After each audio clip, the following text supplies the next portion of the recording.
حضرت امام علی علیہ السلام کی خدمت میں ایک شخص آ کے عرض کرنے لگا،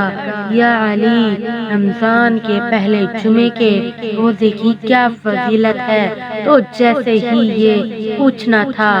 امام علیہ السلام نے فرمایا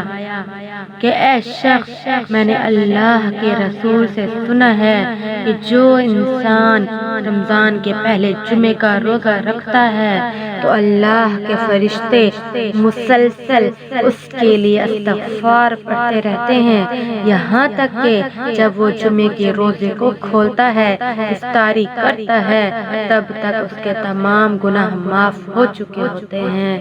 اور پھر اللہ اس جمعے کے روزے رکھنے والے سے کہتا ہے کہ اے میرے بندے،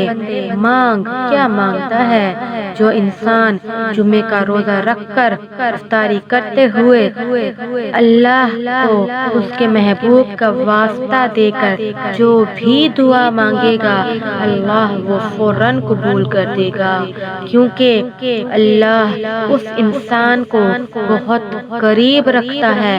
جو انسان جمعے کا روزہ رکھ کر اللہ کی عبادت کرتا ہے۔